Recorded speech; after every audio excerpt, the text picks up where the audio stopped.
Welcome to another edition of Carnivore Bites. I'm your host, Jeff Sherman, along with Dr. Eric Lopkin.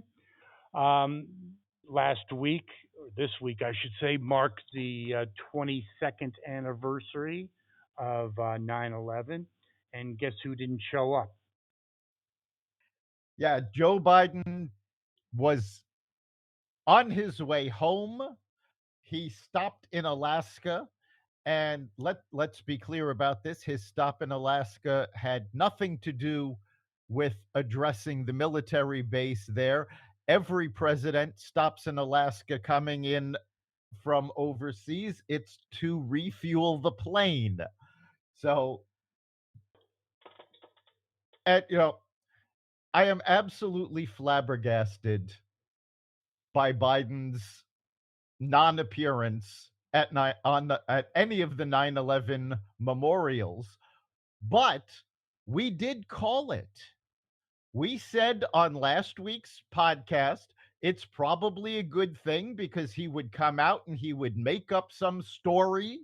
And sure enough, as he was talking to the military folks in Alaska, he made up a story about being at Ground Zero on September 12th and seeing the devastation and how much it affected him. Except C SPAN has video footage of him in the Senate on September 12th. The Senate records have him there all day in briefings. He never went to Ground Zero and lied to the American people yet again. Okay, how come he hasn't been called to task? A couple of things. You look at mainstream corporate media, not reported. And we'll move on. Well, I mean, when we move on to his Hanoi situation, that also wasn't promoted or uncovered or reported, I should say. Now, I believe he's always been a congenital liar. It is extremely scary. Someone can maybe fake something, whatever, that happens. But the amount of detail, uh, number one, when he was talking about his basically toaster oven fire at his house, which he elaborated on or expanded on to make it a full fledged fire. He went into amazing detail about how the fire was caught between the floors and he greeted the firemen and blah blah blah. Well, he did the same thing with 9/11. He's talking about, and he looked in, he thought it was looking into the gates of hell. Oh, I mean, it is troubling. it is very troubling. And actually, my big concern is that he's not aware he's lying. There are a number of medical conditions that cause dementia. And yes, we know he has dementia. But there are a number of medical conditions that cause dementia that also cause hallucinations. And I am wondering, does he believe this stuff is real? I believe it's this because they had an interview with Dr. Jill's ex husband, the one she cheated on, by the way, who owns something called the Stone Balloon in Delaware. And he had a little story. I'm going to make a long story real short. That he talked about how his mother went to the coach in the bathroom, or when he came out of the bathroom, the coach of his team as a kid, and said, "I can't believe blah blah blah blah." And all of a sudden, so he had a fundraiser for Biden. Biden told the same story, only that it was him. And then after the event, instead of saying, "Hey, thanks, I used your story" or whatever, he actually said, "Yeah, my mother, she was really, really tough." Like I think he always had a serious. I'm not really not exaggerating. A mental illness. It's very possible. I mean, his stories are so detailed, and yet That's what I'm saying. Yes. every yeah, yet every part of these stories can be fact checked and are found to be lies. And he keeps doing it. And I mean, It's 9/11, really 9/11 families have been coming out absolutely furious. I mean, at this point, if you're a member of a military family, If you are a member of a first responder family, I cannot for the life of me understand why you would not be campaigning against him. I can't. I think it's a growing groundswell, starting with the Afghanistan pullout, his looking at the watch, his total disregard and disrespect for the military. I think it really goes into what we've talked about before. He's never been lunch pail slash Amtrak Joe. He's always been an elitist son of a bitch. Pretty much, yes.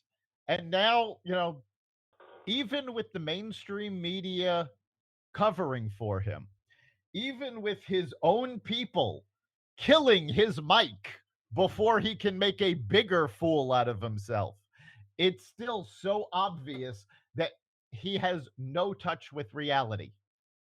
Okay, I need to ask you this because it's a big concern of mine and possibly for some of our listeners.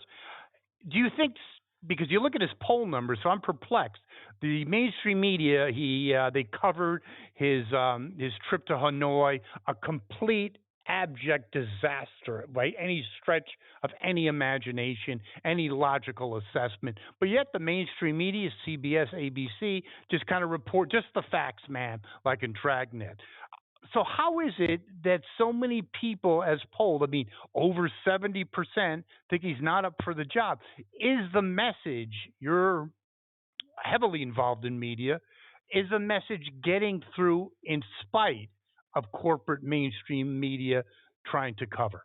Because I'm perplexed because it's not being really covered that much. I mean, anyone, if it was Trump babbling on, talking, I don't know what the hell he was talking about in Hanoi, it would have been front and center, but it wasn't. But my question is, do you think it's being covered in spite of what's going on? Are people The, getting the information? people are getting the information. Mainstream media right now has almost as low an approval rating as Biden does. Most people are not getting their news from mainstream media. They're going online, they're going to X, used to be Twitter, they're going to Facebook. And over the last, I would say, probably 18 months, you're seeing a lot less of the censorship that the tech companies used to do. Certainly, Elon Musk has no love for Joe Biden, and he's not going to censor any information about it. Facebook, things have been coming out through there, through YouTube, even though they still try to give their spin on everything. All of the information that's been coming out on COVID and that the social media networks blocked information from getting out, it's now put them in a bad position. So now the Hunter Biden laptop, the COVID vaccines, the COVID origins, social media, when Facebook fact checks something, most people now go, oh, well, they're fact checking it, but that doesn't mean that they're telling the truth. Hmm. Yes, it's really interesting. You look at the ratings of mainstream, the 7 o'clock news. Walter, those days are over. With Yeah. Laura O'Donnell. I looked into her background. It's really funny. A complete spoiled brat in the Beltway, Georgetown. She studied at Georgetown liberal arts. Oh yeah. Okay, there. She was really scared if she was going to get a job. So anyway, yes, it is interesting. It is coming out there. But let's touch base a little more about the his performance in Hanoi. If you're not scared, I don't know what to tell you. He literally was bad. I have no effing idea what the hell he was talking about. I mean, and he went into the whole what are they called pig face pony thing, which is by the Yes. way was never a John Wayne movie.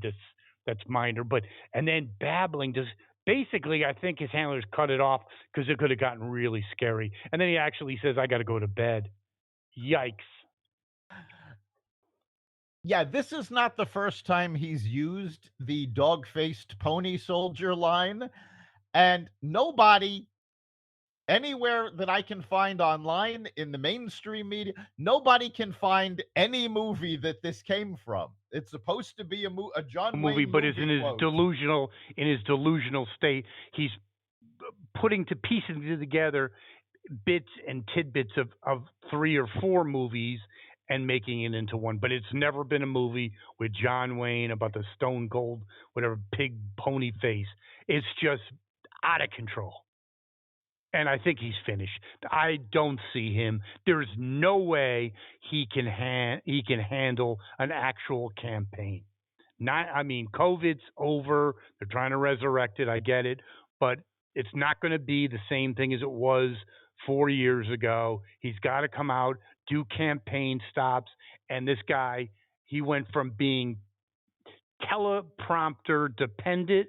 Now he's on teleprompter useless. Even with a teleprompter, it still ain't working out. And yet, the liberal media, the DNC, they are dead set on having him run. Although that's starting to fall apart.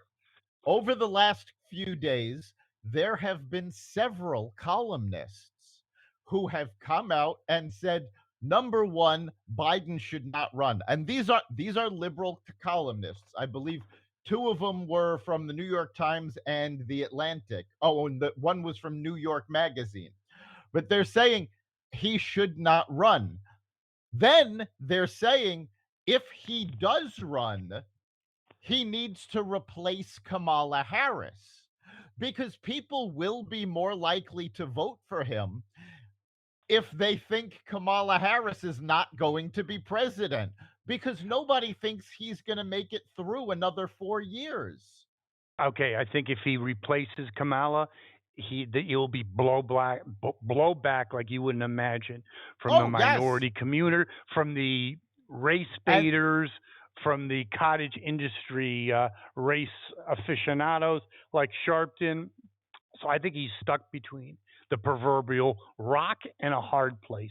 And those columnists did talk about that. They said that is the biggest problem with replacing Harris is he will probably lose the African American vote among other groups and he can't afford to lose that. And quite frankly, according to all the polls, he's already losing a big portion of them. Yes, he is.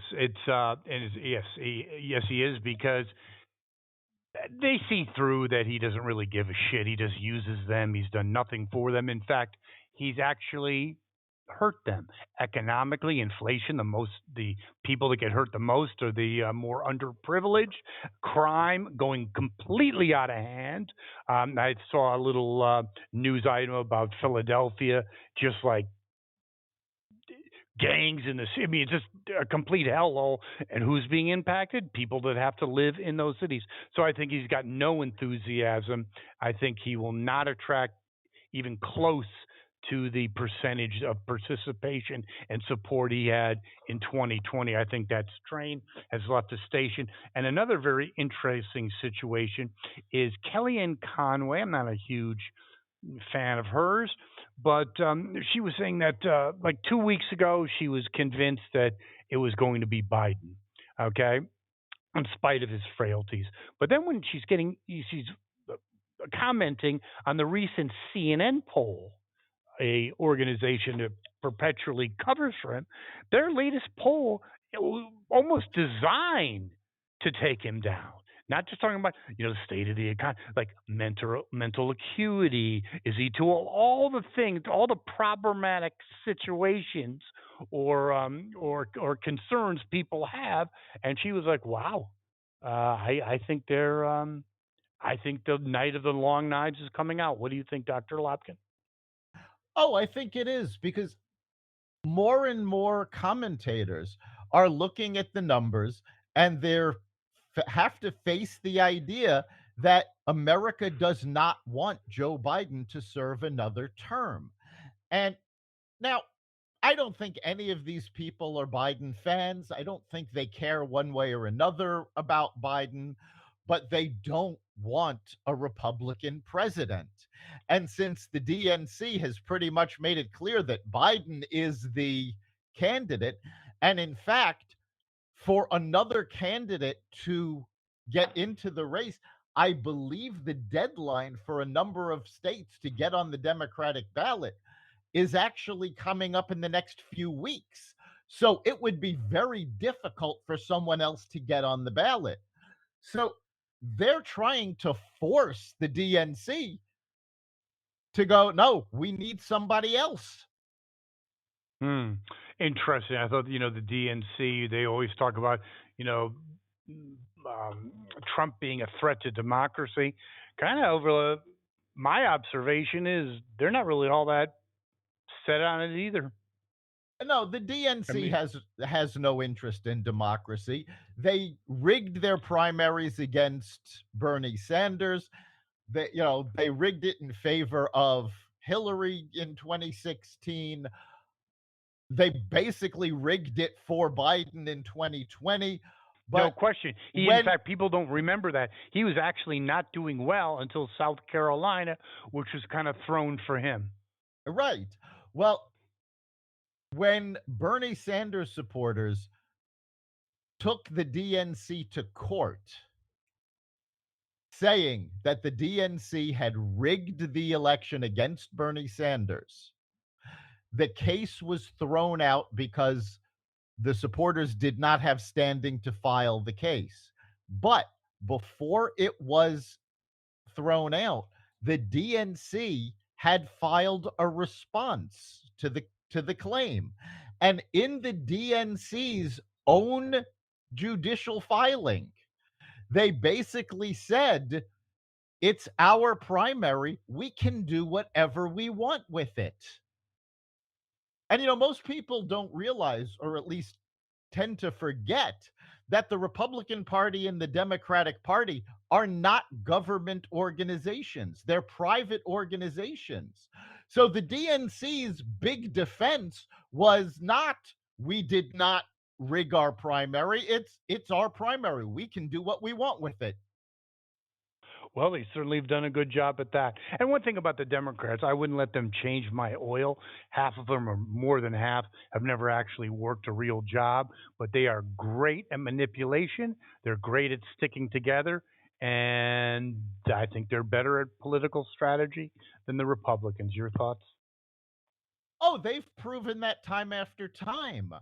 Republicans tend to get very upset, get very angry, but they don't actually follow through. I mean, the length of time that it took to put together the Steele dossier and the length of time over that the Democrats have weaponized the government. I mean, remember, we had the IRS weaponized under Obama, and now we're first seeing real results from it. You're talking about years of work. The Republicans don't have that kind of attention span. No, they also didn't have the intestinal fortitude to do like the Steele dossier. A lot of window dressing. They didn't go head to head. There was no reason why that should have ever happened. But it's water under the bridge. It is interesting, though, to look at when you look at the political landscape and the Democratic Party. RFK Jr. is increasingly becoming extremely frustrated that he's really being censored. Yes, the RFK Jr. campaign has been sidelined by cooperation of the DNC and the mainstream media because, again, anything he says is going to reflect badly on Joe Biden. And the idea of Joe Biden trying to debate RFK Oh, Jr., I mean, he can't do it. Biden does not have the mental fortitude. And okay. Let's just be clear on one thing. There is no way Biden is debating anyone. RFK, Trump, Nikki Haley, my cat Carl. There's no way he's getting on that podium. Do you agree, my friend? I hope you're wrong. I think they're going to try to, honestly, I think what they're going to try to do now that there's been all this talk about new COVID variants, and I think he will get on a debate, but he won't get on the stage. I think they will try to do it virtually where they can have somebody behind the camera feeding him information. I think that's the only way it can possibly happen. And even with that, I'm not so sure it's going to go well. But speaking of not going well, he's basically dropped quite a bit in Iowa. He's actually dropped 19 points. He was up polling at 69. Now he's down to 50. RFK as well. He only dropped a couple of points, but that's a pretty 20 points is a big drop. Trump's also dropped, by the way, from 62 to 49. So is there something brewing? I think there is. I think people are going to be very surprised at what goes on during the primaries. First of I all, hope both so. both Iowa and New Hampshire are absolutely infuriated with the DNC over them trying to put South Carolina's primary in front of them. In fact, New Hampshire today announced that there was an effort to keep Donald Trump off the ballot, and the state secretary of state said no, he will be on the ballot. And they basically told the DNC they're going to have the first in the nation primary, regardless of what the DNC wants. So you've How would got, that work? Can't the DNC call the shots? Because I think that's just not a mood or a trivial point or just a situation for political junkies. I believe if New Hampshire is the first primary and holds out on that, I think Biden will be embarrassed. Will he lose? Probably not. Will he be embarrassed? I believe so. well, the way it works is that the DNC, as I said before, this is not a government agency. They cannot tell the Secretary of State when to hold a primary. They can make big deals about not having debates and not allowing other candidates, but elections are run by the states. And the DNC cannot tell Iowa and New Hampshire when they can have their primary. So it sets up a battle. You've got people who are very proud of their first in the nation status, and they're not going to give it up. And I think you're going to see more and more of these early states go, you know what? We've had it. You're trying to dismiss us. We're not going to put up with that. And I think on the Republican side, you're seeing more and more of these folks starting to come out and go, enough is enough. We Enough supported is enough with what? with Trump. We Oh, that we I agree with. we supported him, but there's 91 counts against him right now. His trials are going to be going on in the middle of this election. There are Republicans who are trying to keep him off the ballot. I think you're going to see, and I've said this over and over again, but the fact of the matter is, if you look at past elections, the front runners at this point in the campaign were not the candidates. And I think you're going to see as we get into 2024, as we start having, days till the actual votes and we start seeing people come out, I think you're going to see other Republicans stepping up and getting much higher vote counts than these polls would indicate. For instance, Nikki Haley in head to head polling with Biden is the one that beats him the best or the most. The best, the most. Yeah, And I think if she was the Republican nominee, it would be a landslide, a Reaganist landslide, the likes of which we haven't seen since 81 or 1980, I should say. I think that's possible. Nikki Haley has been coming up. She did a fantastic job at the debate. she has been taking on Vivek Ramaswamy because he's been making some absolutely ridiculous comments I on think he's finished. I thought Yeah, I had big hopes for him.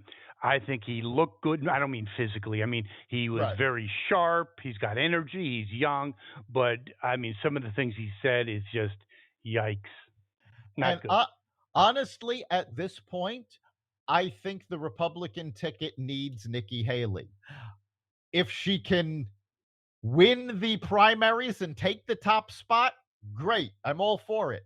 If she can't, she needs to be the vice president because she has the experience that the other candidates are lacking. And she Well, is that brings up another incredibly situation. intelligent. Oh, and very qualified. But you look at what's going on. Uh, there's been many commentaries about no labels. This is, third parties. I think Ross Perot was I guess it might have been 1992, came pretty close until he has like mental breakdown, but he still got like 30 or 25%. It was definitely a very appreciable number. How about Nikki Haley as no labels? That's not a bad idea. I do know No Labels has made the comments that they are looking for their ticket to be one member of each party.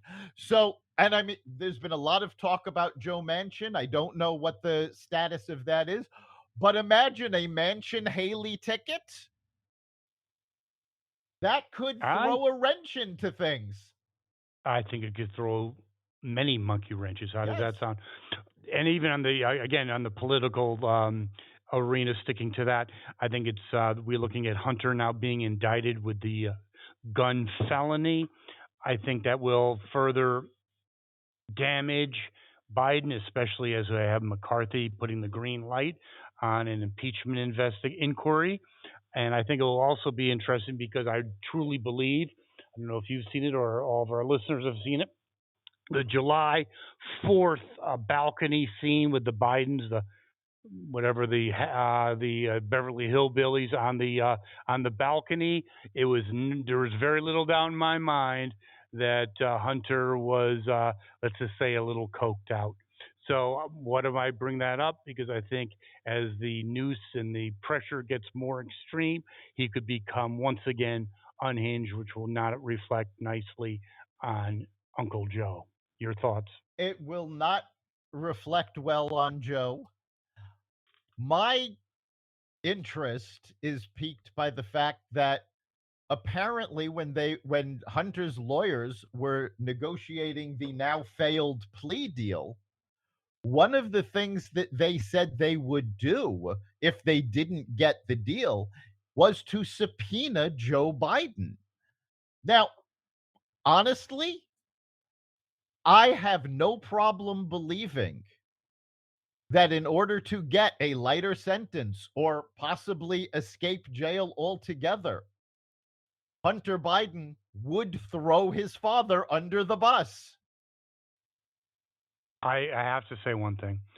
I do remember when during Iran Contra when Reagan was certainly had dementia and it was recorded let's just say interrogation.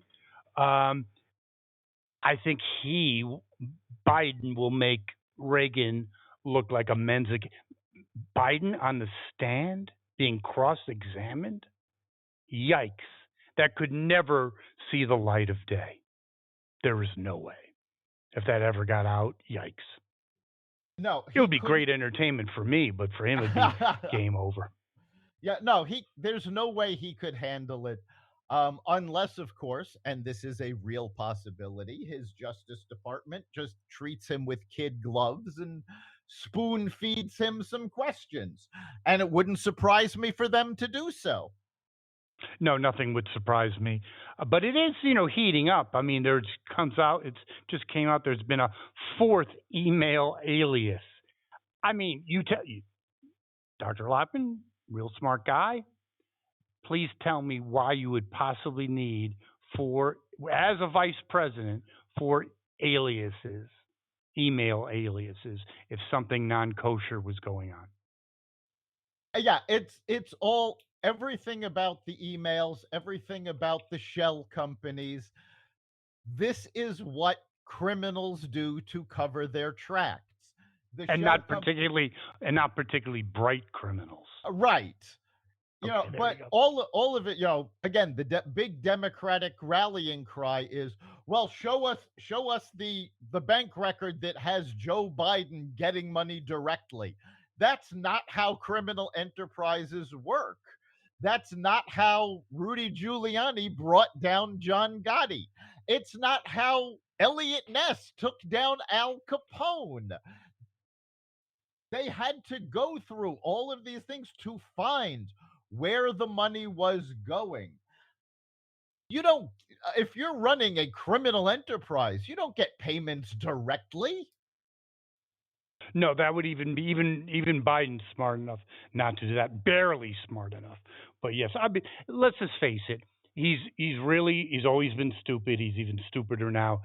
I'm sure there's a treasure trove of information and evidence against him because he's not exactly James Bond. No, and that's why McCarthy finally said we have to go forward with an impeachment inquiry. This does not mean they're going to impeach Joe Biden. And in fact, most Republicans don't want to impeach Joe Biden because if they get rid of him, it puts Harris in the top seat. But what an impeachment inquiry does is it allows investigators to get a hold of more information. Exactly. And I think that's a good move. I think, yes, in the end, do they, except for the nutcases in the Republic? No, you don't want them impeached. You just want the information out there. And I think that's a very good move. Now, I did compare him or not compare him to James Bond, just real quick. We always talk about go woke, go broke. The next James Bond movie, he will be woke Bond. That should go over really well, correct? When will they learn? Well, I think part of this is, not to go into too much of what goes on behind the scenes, but MGM, which is the studio that has produced James Bond forever, was not that long ago bought by Amazon. We know Jeff Bezos is woke. So, that's what happens. You start to see little by little all these things going on. And I think it's going to bite him in the butt. Pardon me, but James Bond, what woke James Bond? That's like a slow cheetah. I mean, it just doesn't exist, Yeah, and it makes no sense. it's But a we'll see it's a that. bad it's a bad decision among bad decisions. Right now, Hollywood is getting desperate for content because of the strikes, so they'll put out just about anything. I will say something that's interesting about, and we talked about it last week, so I don't want to belabor a point about putting out everything. Force Five, I still Oh, can't get over that. They didn't mean it to be hysterical. I thought it was the funniest thing they've done in years because it just exemplified and shed light on how untalented these political hacks really are. They're not well, comedians. if you found it funny, get yourself a plane ticket and head out to Vegas because Force 5 is doing a live show What do they in think they are? The whatever it called with the, Sinatra, the Rat Pack. the Rat Pack. Oh God! Do you know what's going to be funny? They unless they're giving away tickets, what person in their right mind is going to see? Or they might even get heckled. Well, I think it's supposed to be a fundraiser for the striking writers. So they're not going to give away tickets if their goal is to raise money. So we'll see how this goes over. We have to stay abreast of that, no question about it. Um, well, Biden, you're looking at, obviously reelection. Inflation was the highest it's been in August all year, and we were looking at a UAW, a potential of a UAW strike. And plus, we just had this week that his administration put the kibosh on oil leasing in Alaska. I mean, help me. Yeah, it honestly it looks like Bidenomics the main goal of it is to destroy the American economy. The Yes. Saudis and Russians both cut back oil production. So, how does Biden respond? Knowing full well that cuts in production will cause the prices to go up, he takes 13 million acres of prime oil land out of the hands of the oil industry, saying, nope, you cannot drill here, and in fact, canceled existing leases. So, Okay, but how oh, politically stupid is that? I mean, again, stupid and Biden, they're almost synonymous at this point. I mean, we're getting into the political season. It's really starting to get, serious now. I believe gas will be touching $5 a gallon, not too in the not too distant future. in some Home places, it heating already oil. has. In So some what the places, heck it's is he already. thinking? Well, it's Biden. He's not thinking. There you go. The demo, The the answer. You are Democrat, correct. the Democrats are so focused on climate change. And yet, when you look at the polls as to what is important to the American people, climate change is not at the top. People are worried about the economy. And in fact, uh, I talked about this on yesterday's Raw Naked Truth podcast. I had Chris Calandra on, where we were talking about economic issues. And over the weekend, Bloomberg released a study where Americans were saying that by either fourth quarter this year or first quarter next year, they're going to be cutting back on consumer spending, primarily because the basics have gotten so expensive. And now the savings that people had accumulated during Zero. COVID from not going out and from stimulus packages, that savings is gone. And also, credit card debt is exploding, and the Yes. default rate on credit cards. So, I now let me ask you another question. We came up with the analogy about when your house is on fire, you don't really give a shit if the fireman's an asshole. Is that going to be increasingly come into play, even if Trump is the nominee? Because I think it will. Oh, Because it abs if you're $30,000, $20,000 in credit card debt, you can't make ends meet. Do you really give a shit if the guy's an asshole? it's absolutely going to come into play. In 2020, it didn't, because the economy was in an artificial stall. So you couldn't say, well, there's no way Biden's going to do a good job. There was no, Biden campaigned. He was going to bring everybody together. He was going to be the adult in the room. Now, everybody knows that's a lie. And they've seen that he has destroyed the economy. Families are struggling paycheck to paycheck, where just the basics are costing them 700 extra dollars. In some case, And going and rising. and rising. So, Yeah, I think that what we talked about weeks ago will come more and more into play. And think about this, Dr. Lopkin and our listeners.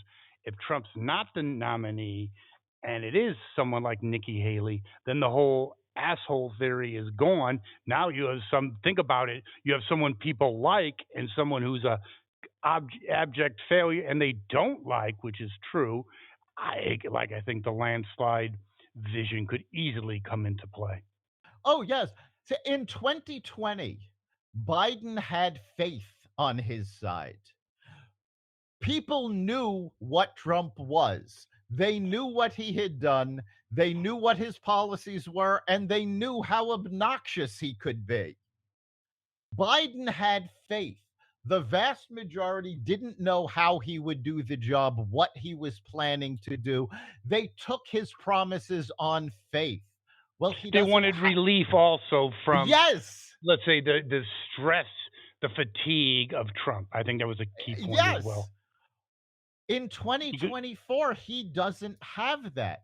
People know, oh, okay, even if Trump is the nominee, they know what Trump is like. but now they know what Biden is like. And the fact of the matter is, Trump may have been annoying, Trump may have been obnoxious, An but when you, asshole. yes, but when you went to the supermarket, you weren't worried about filling your cart. When you went to the gas station, you weren't worried, are you going to have enough to fill up your car? 100% agree. And you'd also don't worry because I think this is another ticking time bomb that over 20% of border people who have crossed the border illegally, we have no idea who they are, where they are. Is that not a situation just rife with disaster and a It is, ticking time bomb? it is a ticking time bomb. We don't Because not know just from who's coming. Mexico, they're coming in from all over the world, unvetted and unchecked. And once they're here, we have no idea where they are. Excellent. Yeah, it's a horrible situation, and now the liberal sanctuary cities are starting to see this as a major problem. And Biden is not making it any better because he refuses to change his policies. And in fact, he had made some comments. I don't remember what the exact comment was, but he made some comments about New York and Eric Adams that just put me in mind of the 70s. Ford to New York, drop dead. Well, now it's Biden to New York, drop dead. Guess what? If New York City Democrats stay home, if San Francisco Democrats stay home and the Democrats actually have to struggle to get the electoral votes from New York and California, they're done for. I actually think it's a real California. I don't buy. I think it's a real possibility because if you separate New York City from the rest of New York, New York is actually a conservative state. Right leaning. I, I think Well, and they, remember in 2022, despite the Republicans not doing all that well in the midterms, they picked up congressional seats in New York City. I think it's a real possibility. I think again another misstep, another miscalculation, but it doesn't surprise me because I'll quote Ted Cruz. You have someone asleep at the switch, which a bunch of 25-year-old Ivy League Leninists at the helm, and I think that's pretty much what's going on. No experience, no work reference. So that's what happens when you have a bunch of theoretical shitheads. We also have the New York, New Mexican governor, another liberal, out Oh, of touch idiot, basically saying she has the power to declare an emergency proclamation, therefore severely limiting carry access to handguns. And I like the police chief basically said, well, I'm not following through on that. I think that was a political suicide move by her. Oh, absolutely. I mean, the police chief is right. The police's job is to enforce the law. And there is nothing that gives a governor the ability to overturn the The Constitution, Constitution. It's, another genius, Democratic genius, yes. And also, it's really interesting because, yes, New Mexico leans left, but they do not lean left when it comes to gun rights and the Second Amendment. So, girl genius, you kind of screwed that one up, and it's going to be impossible to put that genie back in the bottle. Sorry. Oh, well. no, and if she does try to enforce this, it will go to court. The Supreme Court will strike it down because there is nothing about this order that is constitutional. 100% agree. I don't know what she was thinking about, but I got my own problems.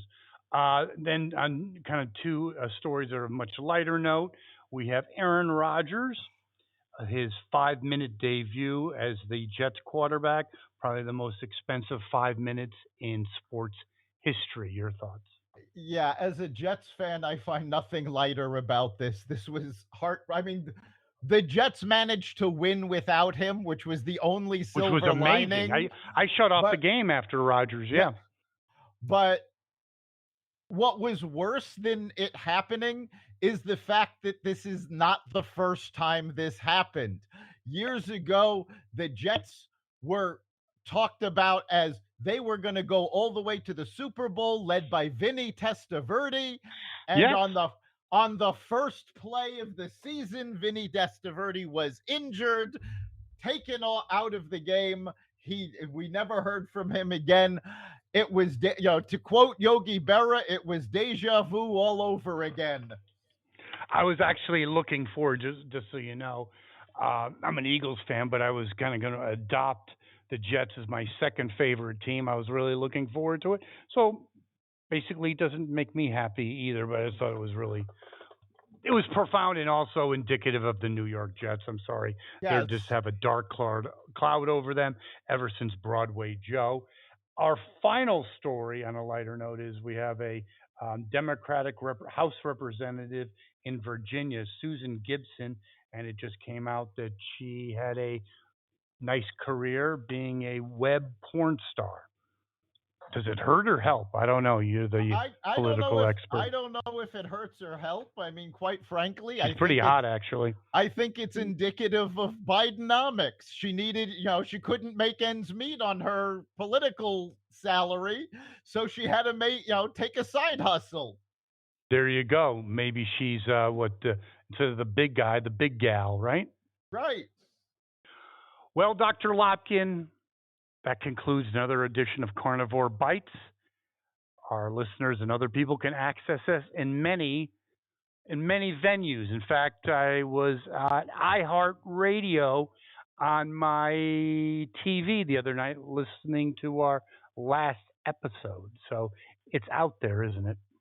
It is out there, and I'm actually blanking on the name, but I was just informed a couple of days ago there is a new news platform that is picking up news podcasts, and they reached out and said they are now carrying Carnivore Radio. So we're picking up new platforms. People who know about news are carrying us. And of course, you can catch every episode of Carnivore Bites at xvadio.com/podcasts, as well as the Carnivore Radio website, the Apple Podcasts app, Google Podcasts, Spotify, iHeartRadio, Audible, Amazon Music, and other platforms that respect freedom of speech.